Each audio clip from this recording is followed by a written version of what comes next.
Hola, bienvenido, bienvenida a este episodio número 26 del podcast Desde la Atalaya. Siempre solemos decir que para nosotros es un episodio especial, hoy vamos a tirar también de ese cliché, pero en este caso con una razón muy bien fundada, que es la siguiente. A 150 metros de la agencia tenemos el que es el principal símbolo de Lugo. Si te preguntamos cuál dirías que es el símbolo más reconocible de Lugo, seguro que la muralla viene a tu cabeza como primera opción. Pues hoy, en este episodio número 26, como te digo, Desde la Atalaya, vamos a celebrar contigo que este mes de noviembre de 2025 se cumplen 25 años desde que la UNESCO proclamó la muralla de Lugo como Patrimonio de la Humanidad. Para abordar este hito clave para Lugo, para su autoestima, para la promoción turística, para absolutamente todo en esta ciudad a la que tanto queremos, tenemos un invitado de excepción. Y es que hoy le damos la bienvenida a este podcast a Joaquín García Díez, exalcalde de Lugo, que fue la persona bajo cuyo mandato se inició el expediente para conseguir ese reconocimiento por parte de la UNESCO. Hola, Joaquín. ¿Qué tal, Pablo? Buenos días. ¿Cómo estás? Muy bien. Encantado de estar aquí. Bueno, pues siéntete como en casa. Empezamos hablando de ese primer momento, ¿no? ¿Cómo planteáis a nivel estrategia de comunicación teniendo en cuenta además que ese expediente había que comunicarlo tanto a la UNESCO como a la ciudadanía? ¿Cómo fue esa estrategia de comunicación? Bueno, lo primero que hay que aclarar es que el expediente no lo tenía que elaborar el Concello de Lugo porque la titularidad de la muralla pertenece a la Xunta de Galicia. Por lo tanto, digamos que el Concello y el Gobierno municipal lo que hizo fue instar a la Xunta de Galicia a que entre sus prioridades estuviera este expediente, ¿no? Yo recuerdo que cuando tomé posesión como alcalde, el año 95 concretamente, hay que hacer una intervención en el Salón de Plenos, que es el primer discurso como se suele hacer, y ahí hay un párrafo de mi discurso que recuerdo perfectamente de decir que había dos objetivos prioritarios para lo que era esa etapa que iniciábamos, y uno era potenciar el patrimonio que tenía la ciudad de Lugo, y me refería a la muralla como un objetivo prioritario, y un segundo objetivo que era el patrimonio ecológico en el río Miño para acercar el río a la ciudad. Yo creo que ambos objetivos desde el primer momento fueron objeto de nuestra línea de actuación, pero insisto en lo que decía al principio, como tal expediente no nos correspondía a nosotros, sino que nosotros lo que fue, acudimos a la Xunta de Galicia en primera instancia y después cuando vimos que hacían falta más apoyos y más fuerza, pues acudimos a otras instancias que a lo mejor tenemos ocasión de comentar. Comentas ahora que ya desde tu primer discurso ya sentaste las bases de cuál sería una de tus prioridades en ese mandato. No sé si recuerdas ya sobre firme cuál fue el primer mensaje que lanzasteis desde tu equipo sobre aquella candidatura y qué pretendíais transmitir con él. Bueno, como tal mensaje, el primero fue el que acabo de decir, fue el discurso, ¿no? Que ahí quedó reseñado. Después, evidentemente, te enfrentas al día a día y nos encontramos un ayuntamiento que en aquel momento, creo recordar, tenía unos 12.000 millones de pesetas de endeudamiento, con un presupuesto de unos 5.000 y pico, que no llegaba a 6.000, con lo cual ahí empiezas a perder la perspectiva de cuáles eran esas prioridades, porque había otras más urgentes. Pero nunca perdimos de vista esa referencia, porque sabíamos que Lugo, sin potenciar su casco histórico, no tenía un gran recorrido. Y para hacer lo mismo que se venía haciendo en ejercicios anteriores, pues yo la verdad, para eso no me presentaba a la alcaldía. Y la idea era poner en valor el casco histórico. Fue paralelo a lo que fue el expediente de la muralla, las obras de rehabilitación y peatonalización del casco histórico, que vinieron muy bien, porque como alguien dijo después, llegó con la cara lavada. O sea, si no llega a estar esa cara del casco histórico lavada, pues no digo que no se hubiera reconocido la muralla, pero a lo mejor hubiera tardado más tiempo porque competíamos con otros patrimonios importantes de España en aquel año, ¿no? Había 4 candidaturas que se habían presentado desde España y solamente una iba a ser elegida, ¿no? Por lo tanto, ya digo, el primer momento, el discurso de investidura. La comunicación que me preguntabas, hombre, de aquella no había ni WhatsApp, ni redes sociales, ni, si me apuras, internet. No sé si ya estaba o no estaba, no lo recuerdo bien, si algo habría, pero pero allí solamente había la rueda de prensa que convocabas en el ayuntamiento, donde los periodistas te preguntaban por todo, pero fundamentalmente por las cosas del día a día, y nosotros utilizábamos solamente eso, la publicidad institucional y la comunicación que había, la radio, la prensa, la televisión local que había en Lugo en aquel momento también, y poco más. Seguramente en aquel momento quizá incluso pasase ciertamente desapercibido esa pretensión ya de intentar hacer algo grande con la muralla, y incluso se quedase a lo mejor diluida como sí, siempre, en cualquier discurso, en cualquier inicio de algo, esas primeras promesas que al final luego se van diluyendo poco a poco. Eso es normal, y sobre todo al lucense, como digo yo, al ciudadano de a pie, como soy yo, como eres tú, que vamos por la calle todos los días y estamos viendo la muralla todos los días, pues no le das el valor porque la tienes ahí desde que naciste hasta que te mueres, ¿no?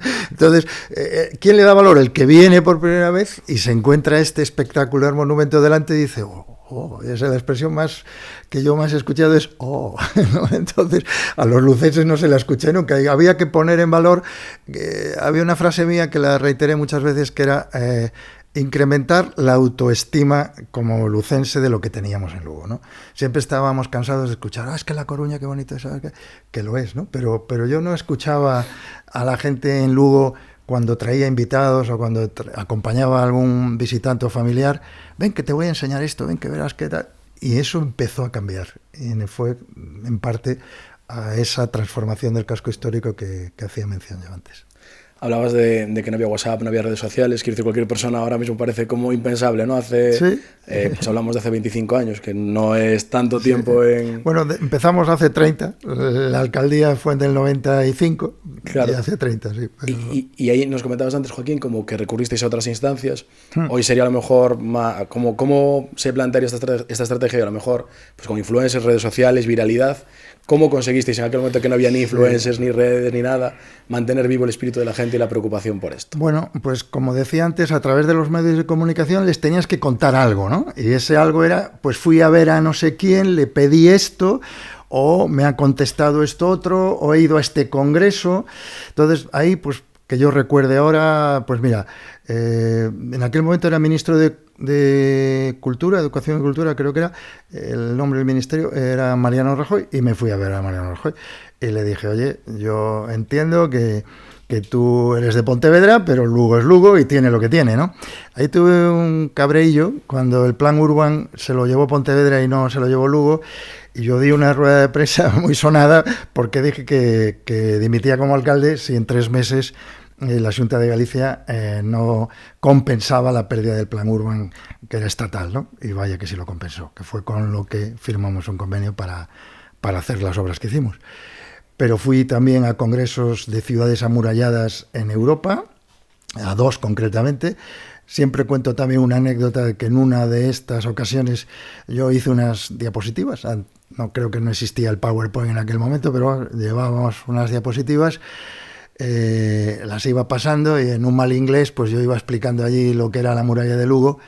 Y yo veía caras de cierta, no sé cómo decir, más que de sorpresa, como de incredulidad, ¿no? Y al acabar, efectivamente, algún alcalde de los de ciudades amuralladas, concretamente creo que fue el de York, en Inglaterra, me dijo, muy buenas diapositivas, es un buen Photoshop el que ha hecho usted y tal. Y dije yo, no, es imposible que esa muralla esté ahí y nosotros no la conozcamos, porque sabemos de la de Ávila, pero Lugo, tal. O sea, esa era una referencia que te podía dar un nivel de cómo estaba proyectada la promoción de la muralla de Lugo. Los duques de Lugo fue para mí, también lo dije siempre, pues eran unos buenos embajadores que nos salían gratis y que la publicidad que nos daba cada vez que venían aquí, y yo me empeñé en que tenían que subir a la muralla, y así había por lo menos una foto de ellos en la muralla, y todas las revistas del corazón, y vosotros que os dedicáis a la comunicación sabéis lo que le costaría a un ayuntamiento pagar 2 páginas en color y una portada en todas las revistas del corazón y no corazón, y eso salió gratis, ¿no? Fue otra ayuda más.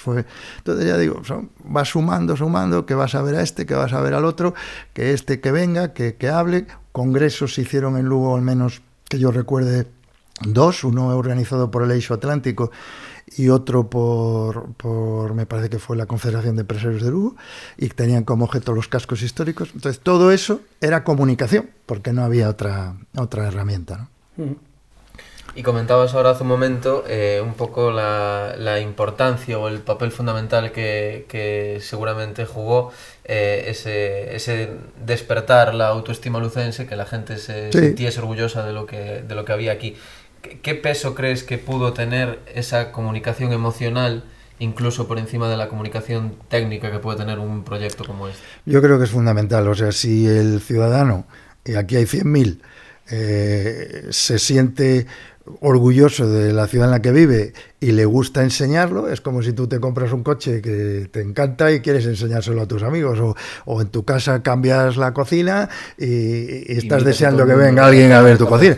Pues aquí pasaba igual. Yo noté cómo la gente, voy a utilizar una expresión que no me gusta mucho, pero creo que rajaba un poco de Lugo, y digo, es que esto está muy mal, esto está muy feo, y cuando vio cómo se rehabilitaba el casco histórico, cómo se podía pasear por el centro sin que antes ibas en coche, entrabas por la Cala Reina, subías por Juan Monte, salías por el Progreso y todo, haciendo recaditos, dejando el coche encima en la acera y tal. Todo eso se sustituía y se eliminaba por un paseo tranquilo a pie, y al mismo tiempo la muralla iba cogiendo ese peso, pero yo creo que la principal herramienta fue esa autoestima que se elevó.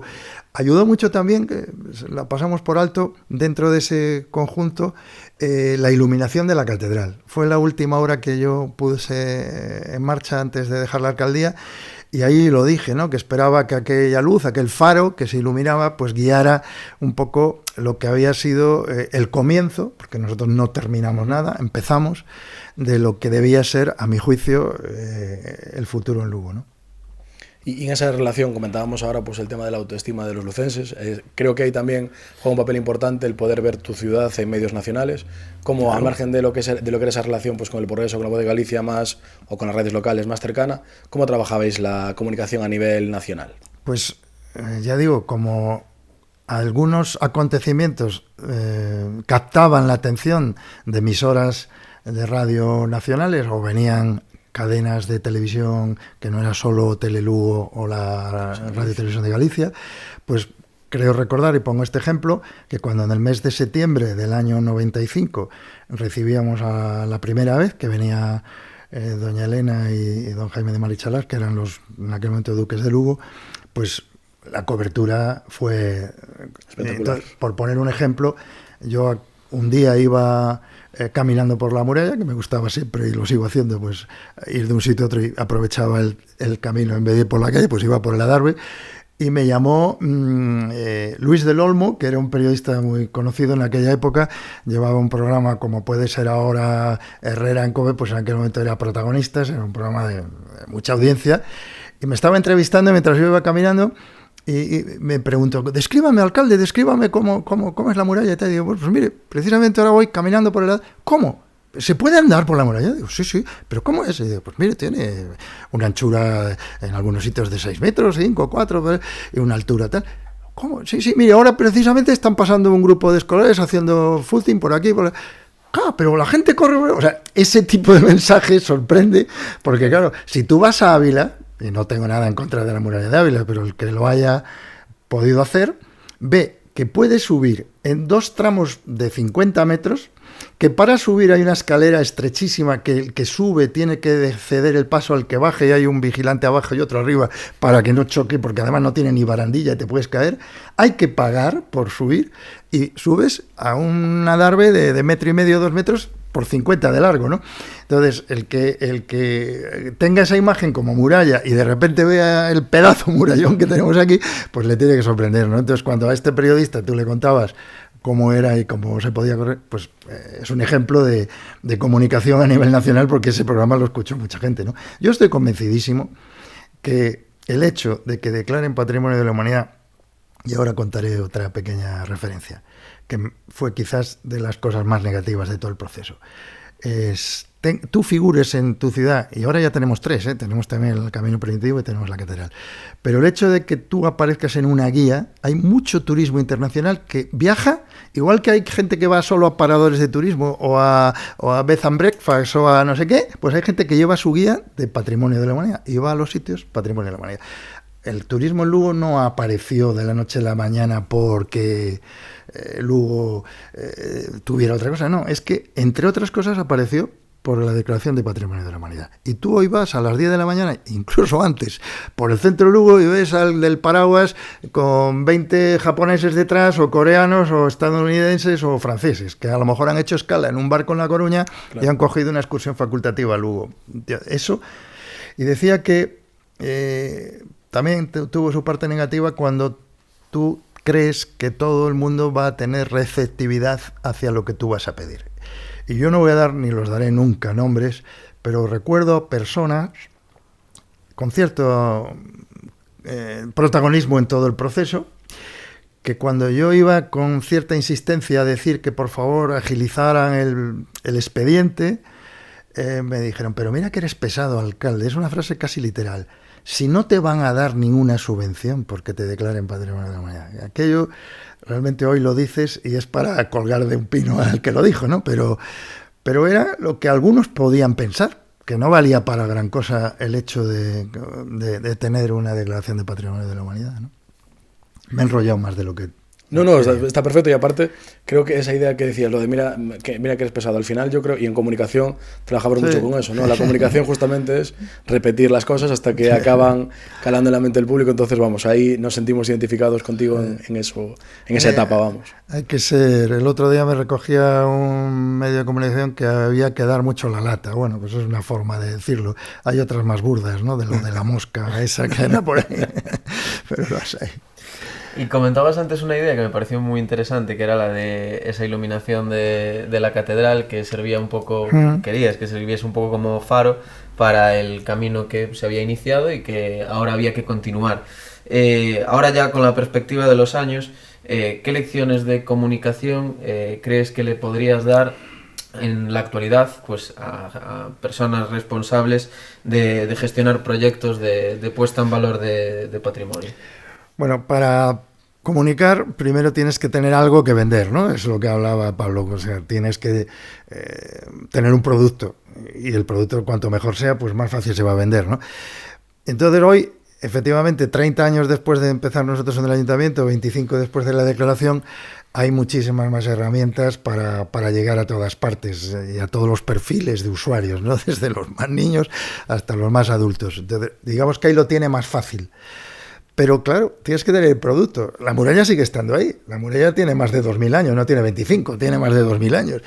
Pero yo creo que lo que tienes que hacer es tener primero un proyecto de ciudad global, no decir, bueno, ahora que hay unas subvenciones por ahí para hacer no sé qué, ¿qué hacemos? Pues un carril bici, dice uno. Ah, bueno, venga, pues un carril bici. Otro dice, pues unas termas ahí en el río y tal. Y no es una crítica, aunque lo está siendo de alguna manera, porque no puedo compartir la forma de gastar el dinero, no de invertirlo, de gastar el dinero que a veces he visto en mi ciudad.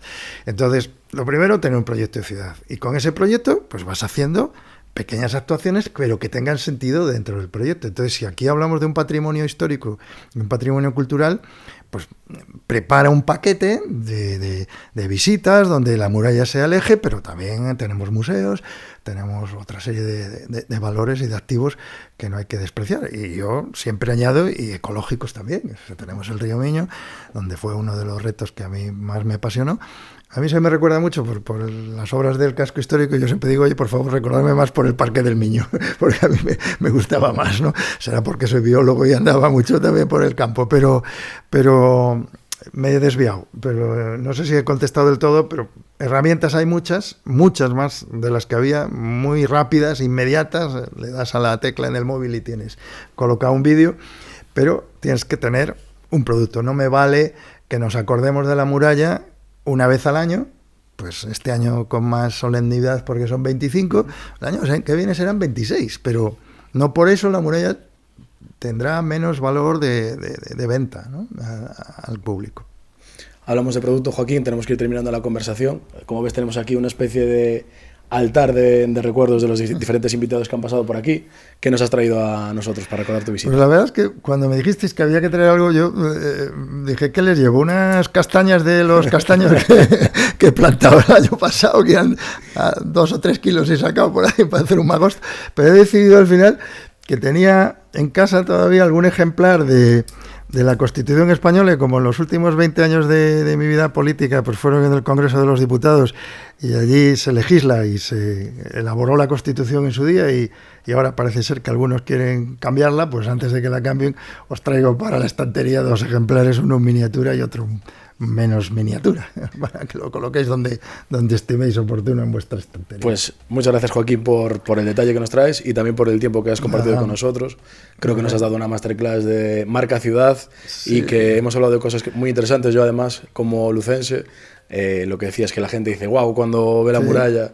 Como persona que recibe visitas, siempre llevo mis visitas a la muralla. Me parece muy bien. Y creo que esa cuestión que comentabas tú de la recuperación de la autoestima, del impulso a la autoestima de la sociedad lucense, es algo que te debemos a ti y a tu equipo de ese momento.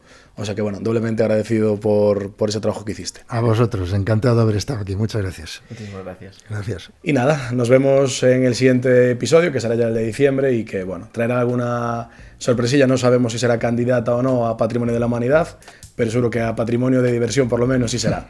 Hasta el siguiente mes.